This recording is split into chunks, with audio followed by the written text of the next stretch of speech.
After the show, we are back, man. Franchise J. Claxton. Where did we go? We back. I mean, this is a new episode. Oh, We're okay. back. We took a break. Like, did we go somewhere? We just ain't 24/7, 365 after the show. That's not true. We are. Prep work. Okay.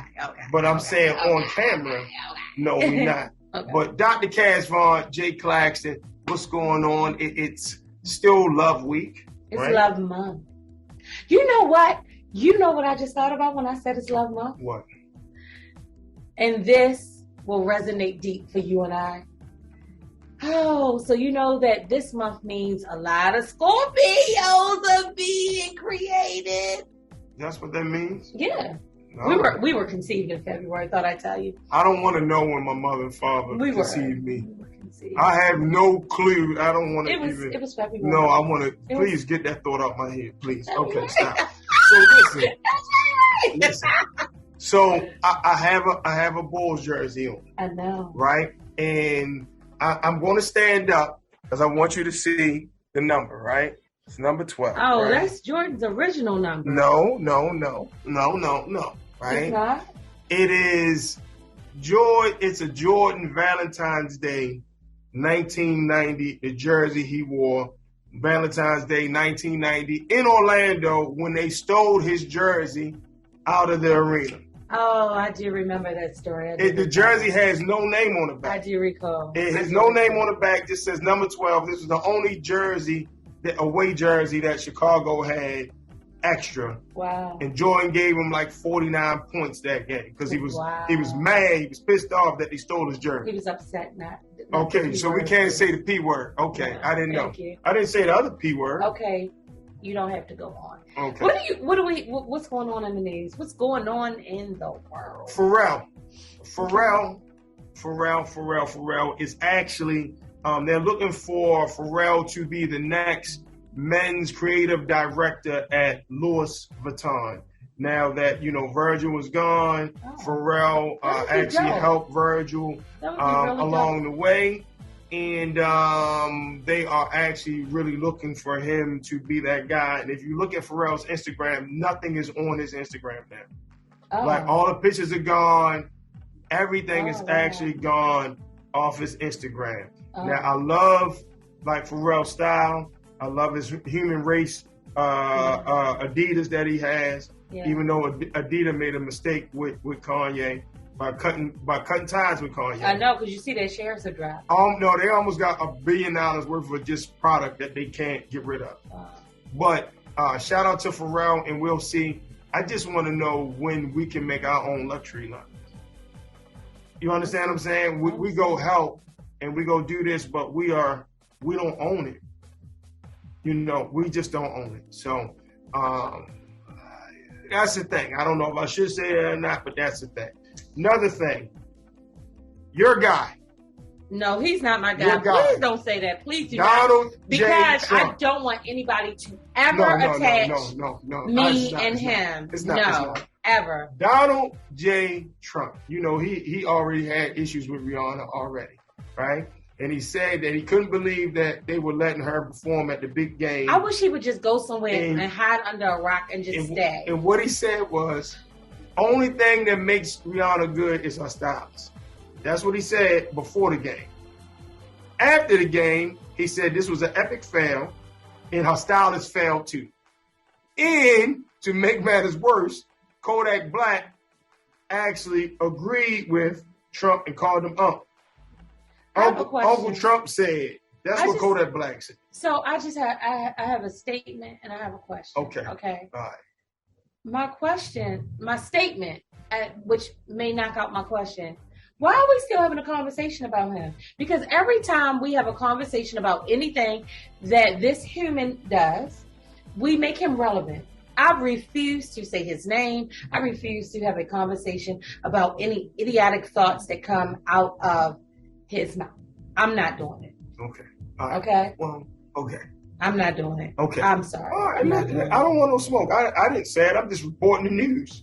Right, but I think that don't report him. Exactly. I think that we give life because life lives in the power of our tongues, right. And we give life to that creep. Okay, so but I want to stay on along that line. I can do that. We'll stay along that line, Talk right? about him. Big game, like I said earlier this week, right? Shout out to the Chiefs, shout out to Patrick Mahomes, but shout out to Jalen Hurts. Jalen Hurts actually could have been the MVP even in a losing effort, right? But Rihanna outviewed the Super Bowl. I saw that. The Super Bowl had 113 million viewers. Mm-hmm. Rihanna had 118.7 million viewers. So it was actually trending, and I don't know if you saw it or not, but it was actually trending Rihanna Bowl. Right.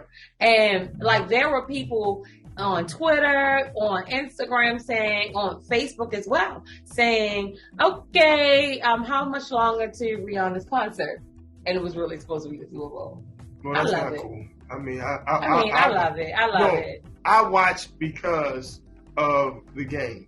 Because I have an issue with Rihanna in concerts anyway. I told you that. I waited 3 hours for her to hit the stage. Okay, and that's personal. So no, it's personal. That's your personal issue with her. However, regardless of whatever you say about Rihanna, she is the first African American female who had the entire show. No. So give her props. I thought it was great. It was a great show. I love Rihanna songs. I wouldn't go to a just Rihanna concert from what she's, the things I've had. That's so the sad. Issues that I've had with her. That's so sad because I really want to go to one. So I guess that's not happening. No, you could go. I really would love to go with you. All so right. yeah. You want to FaceTime me? I'll be there with you, man. You know what? Today we have an amazing show, incredible show. We have Johnny Collins. Okay. Johnny, talk about first African American person to be added to the Texas Land and Title Association since its inception, like the early 1900s. Right. And that, like you said, that's big because Texas and kind of what they stood for. They still had slaves years after the whole country didn't have slaves anymore. Yeah. So it's a little different. It's a little different down there. Mm-hmm. And we actually have Johnny for a two-part today because him and his beautiful wife, Toni, I'll tell you about Toni. Toni is written for some of the best, right? Okay. Will join us for Love Business on Lock. But right now we have Johnny. Johnny, welcome to the show. Thanks for having me. How y'all doing? We're great. Fantastic, man. Fantastic. How you? Look, I need a cigars. I'm looking at y'all's background. Yes. And if FCC rules will allow me to smoke a cigar on camera right now, that's exactly what I would be doing. Well, I concur. If I could smoke one in my house, I'd do it too. Right. Hey, man, that's your castle. Tell Toni that's your castle. That's not a fight I want. I'm telling you, like, no, don't listen to me. Don't listen to me. I don't want no trouble, man. I don't have no place for you to live, bro. I don't want no trouble. Stay. So listen, we want to talk about all the things that you have going on. Can you kind of bring after the show and us all up to speed with what all of these titles, what they mean, and what you have going on? Yeah, absolutely. I'm the owner of a handful of title agencies in Texas. Our mother company is a company called Ebony Mitzvah. My business partner just so happens to be Jewish, so hence the name. But in the midst of that, I was able to, be a part of the Texas Land Title Association board. They found some value in what we're doing and felt like, our opinion or my opinion would bring some good to the board. So because of that, I'm on it now.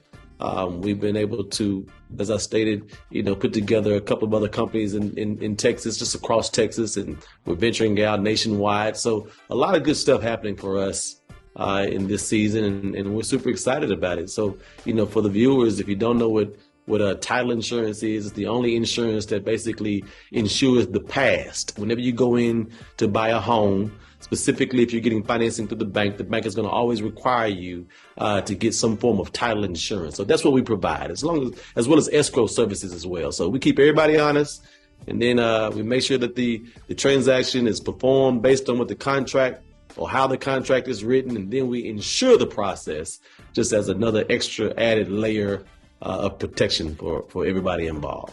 All right. Johnny, let me ask you this. How do we change the narrative where I feel like there's an information gap, and we don't necessarily know all the information. When I say, thus most of us in the African American, community don't know all of this information. We don't have that food. Nobody gave us that food to let us know the process and the things we need to do. How can we shorten that gap? What are some of the things that you think maybe we can do in order to do that? We don't have enough time to answer that question in its entirety, but I'll give you a couple of brief points. First and foremost, the process has already started. It started when the internet was invented. The internet has condensed and packaged any piece of information you want. Matter of fact, there's this particular deal called Google. If you go in there and just type in what you want to, figure out in Google, it'll tell you. If that's not enough, you can go to YouTube University and it'll give you a full-fledged dissertation on whatever you want. But I think the biggest thing that we need as Black folks is a desire, a greater desire. Yes, we've been shut out. Yes, it's not fair, hadn't been fair, might not ever be fair. But if you have a desire to figure things out or to learn, Google and YouTube are the best two places to start. If they won't answer the question, dadgummit, I will. Call me. Right. I know that's right. So, on show yesterday, we were talking about the process. Sure. And I think that, we're talking about Google, YouTube University, which I attend. And, the phone, even though it's a great tool because we can get so much information, sometimes it sets a bad expectation, right? Now, I'm not sure what you went through to achieve what you have achieved already, but I know there was a process, it was trials, tribulations, it was mistakes. You fell a few times. It might not have seemed like you were going to make it, but you're there. A lot of times the phone gives this false sense of you can just start and you be a guru at what you started. And they don't understand that it is a process. Like, what is that process? What was your process? What did your process look like? Wow. My process involved a lot of things. I think for anybody starting a business, the process is going to first off have to start with some type of desire, a want to, or a need. I always say that most businesses are built on a need. So whatever that need is, you'll figure out how to secure it and provide a solution for it, right? Well, if you have a plan and some desire and a will to win, you'll figure it out. People always say you got to have a lot of money to start a business. I think that's an absolute lie. If you have a good enough idea, somebody will give you the money for you to go start your business. You just need a plan. You need a plan and a just hardcore desire to follow through with the plan. Does that make sense? Right. And I wish I could give you something sexier, but it's really that simple. If you got a call right now as a parent, somebody said, you know what, something's happened to your child, you're going to go straight to it because of the amount of desire and the drive that it takes. It doesn't matter what's in your way. You're going to figure it out. I think you need to bring that same tenacity to business and to accomplishing your goals. Right. Man, listen, that's the way, because it's funny. I just feel like today's show from yesterday has given me so much food, and that's what I think I love, because I've been through some things, and to be the man that you guys see on after the show that's talking to you right now has been through some things, and you are just giving me so much in this brief few minutes that you've been on with us, so much fuel and so many ideas at the end of the day. So, man, I thank you so much. Thank you so much for that. Yeah, no, my pleasure. I tell you, man, it doesn't matter what we look like now. I think if all of us or any of us took our shirts off, we'd look like Denzel on Glory to some degree. So, you just stay in the fight, right? Right. So, listen, I'm trying to figure out Love and Business on Lock now, right? Oh, it's really easy. It's real easy. We've had a chance to talk to you about yes. what you really do, but now I want to figure out, when you bring the First Lady on, and we sit there and have this conversation. First Lady's coming on right now. Right, what that's going to look like. Yeah, First Lady's coming on right now. I'm going to tell you a little bit about her, and we'll go back to them. And Okay. it's real easy, right? Grammy nominated Toni. Okay. Yes, Grammy nominated singer-songwriter. Okay. Has written for the greatest and the best. Okay. Has written for Whitney. All right. Yes, amongst other people, and they have an incredible love story. I fell in love with their love story because their love story and our love story mimics each other. Okay. And so when I first heard about them and read and saw different things that they were doing together, and it brought me almost to a moment of, wow, we're not half bad. We're kind of doing this thing right. So welcome to the show. We had Johnny. Now we have Johnny and Toni. How are you today? I'm good. How are you? Good, beautiful. Hey, Good. Toni, I got one question, right? Okay. I need a big favor. Okay. I need you to write me a song, and I need to go in and do it in auto-tune because I can't sing. Oh, I was getting ready to ask about those questions. And let's see what we can come up with. I know you're going to get all your points and you write it and all that. I can be on the forefront. Yes. But you write me one, and I'm going to go in on auto-tune. Potentially. Look, auto-tune cures the world of sins these days. So, Right. hey, listen. Possibly. Yes. Say that.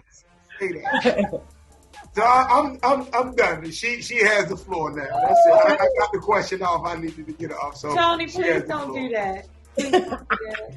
Okay. So let's talk. How do you guys, one of the things that we talk about is time management and communication. With both of you all having such a busy lifestyle and being very active, how are you all able to communicate and make sure that you still take care of each other's needs as well as handling the business as well? You know what? It's funny. We're just getting to a place where we're really getting good. He's putting things on the calendar. Usually we just wing it. I'm like, babe, can you put it on the calendar? So we're getting good at it now. How do you think we handle that? How do you? Yeah, I got somebody to put stuff on the calendar for me, and it changed everything. Yes. And quite frankly, I suck at it. She's kind of I always say she's absolutely the chief operating officer of our household. She makes it run. She makes it tick. I'm just here to pay bills and take out the trash. It's funny because we just had a similar conversation before we got on. Like when you guys were sitting kind of like off camera, we just had a conversation while she was fixing her wardrobe about things. And I'm like, well, you know how I move and I'm trying to get better, but you know that you are you are dot your I's, cross your T's. Me, I'm just going to figure it out. I'm just going to make it work how it works. I'm just going to, do what I got to do and put it all together. And we just had that exact, similar conversation off camera. And I feel like I have a little more peace now just in general because I've just resolved to the fact that we are not the same. He's not going to put it on the plan unless somebody is there. He has an assistant now. I have an assistant, and we kind of work together. But it was a fight early on, like, because we would double book and the kids, they're older and stuff, so it was a whole thing. But I've kind of resolved to the fact that we are different, and that's what makes us great, right, honey? I agree. Now you like, I agree. I don't want no smoke. Well, because let me tell you, it was always my fault. She would have told me, and she not only has she told me, but she's put it on the calendar. The calendar's mapped out for the year. It's like all I had to do was look at the calendar. But you know what? It just seems like such a big step to open up that calendar sometimes. So look, we've learned how to do more, for each other. We're not perfect. No one is, in my opinion, but it works. I always say we're perfect in our imperfections for one another. Right. Love it. I like that. I love it. I tell like people all the time that we aren't perfect, but I feel as though that Jay is the perfect person for me, and I pray that he feels that I'm the perfect person for him. But I can only speak for me. So I say that a lot, and I say that quite often. Question for Johnny, right? How do you maintain the balance, right, with a busy schedule? What are some tips that you would give couples as to how you are able to prioritize you and Toni's relationship? Well, that is a loaded question. My first answer is I don't. My second and more developed answer is I have a bride who understands exactly what it is that I do, who understands compensation and how it works for our household. And then I understand her needs. So we just have a way of meeting somewhere in between. We're not perfect. She dog cuss me from time to time if that's what needs to happen. Well, not dog cuss, but I'm just saying she'll remind me if I'm not doing something well. Like just Dean. Like she'll remind me, like don't say that because she doesn't, but she'll remind me if I'm not doing something well, and I'll get it together. And I think that for business owners, sometimes balance can be something that exists in this parallel universe. Specifically, if you're really busy and you have a lot going on, it's tough. But we do make time for one another, and she's the best at, planning stuff. And when she doesn't, every now and then I'll do a fairly good job of it, and we find our way. We find our time for each other. We make it for each other. Yeah, indeed. To the point to where she might say, "Hey, figure something out. We need to go get some time." Yeah. Yes, ma'am. If I need time, I'm always like, I need time. I just need time. No. Like I need time. Like pencil me in. You know what I mean? And I don't have to do that often, but if I'm feeling that way, whether it be for whatever reason, he's like, all right, like I put this on ice right quick. Let me deal with this. And I'm one of those guys. Sometimes you just gotta throw something at me because I'll be locked in and yes.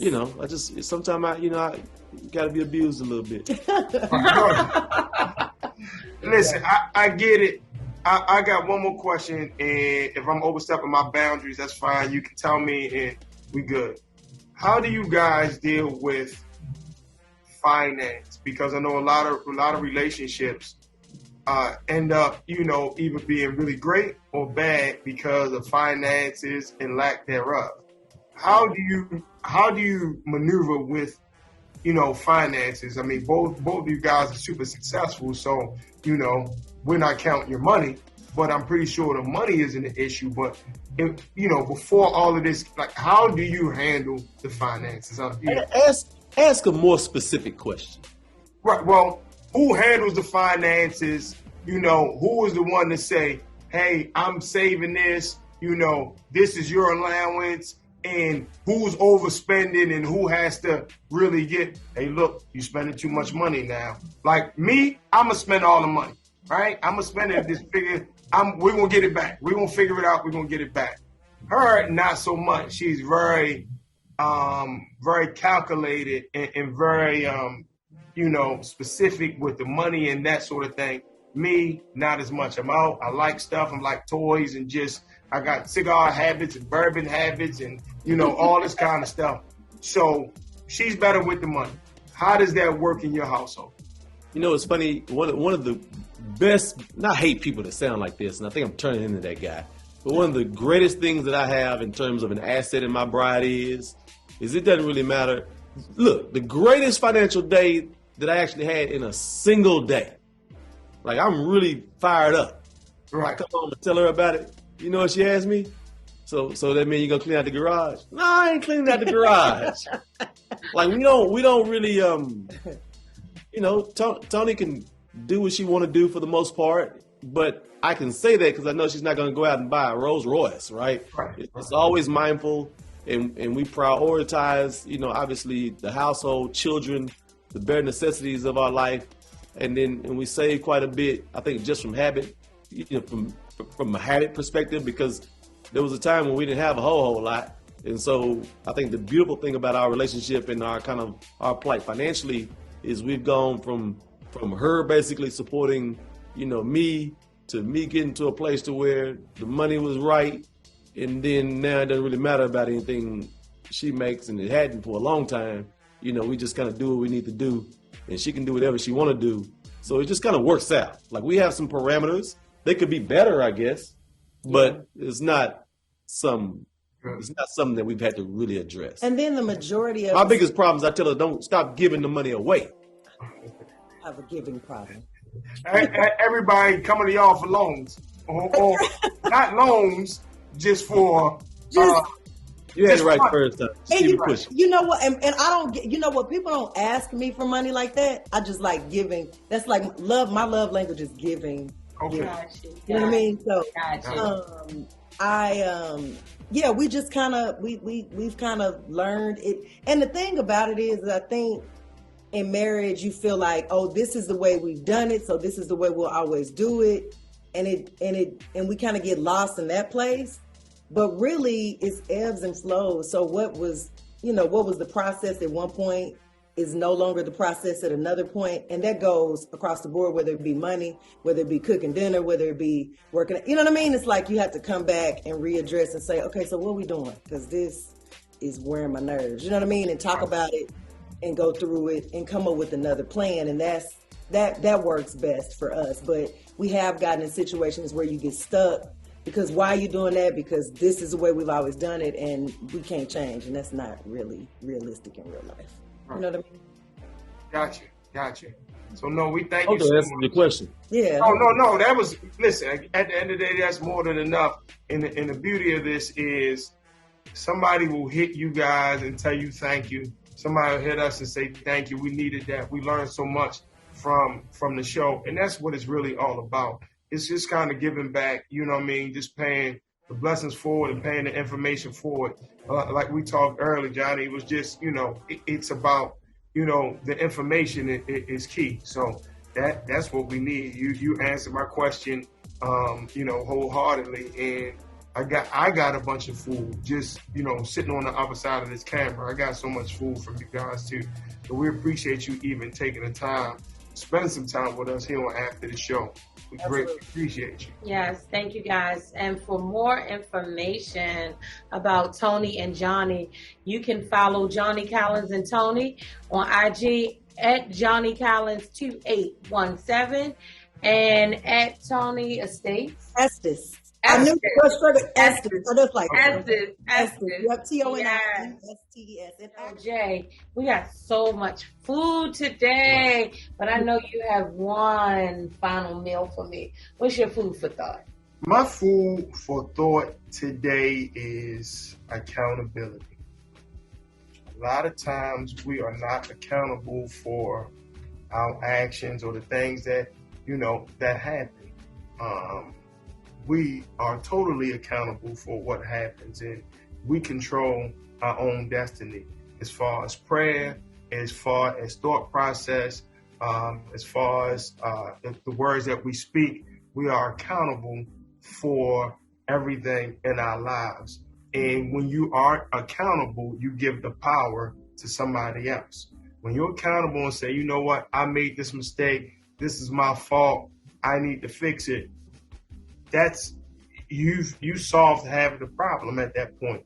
You've taken that problem in, and now you're trying to figure out the solution. So for me, food for thought is accountability. Let's be accountable for our lives, the things that we do, our successes, our failures, our relationships, where we're at in life. Let's be accountable for all of those things, and let's work on being better. Let's work on going up. Let's work on constant elevation. Let's work on that. That's key. That is your food for thought today on After the Show. So for everybody, follow us at After the Show, Jay and Cass, on IG, Facebook, and Twitter. Yes. And until next week, we'll see you. We appreciate you. Thank you so much. Please be safe out there, and we look forward to seeing you later.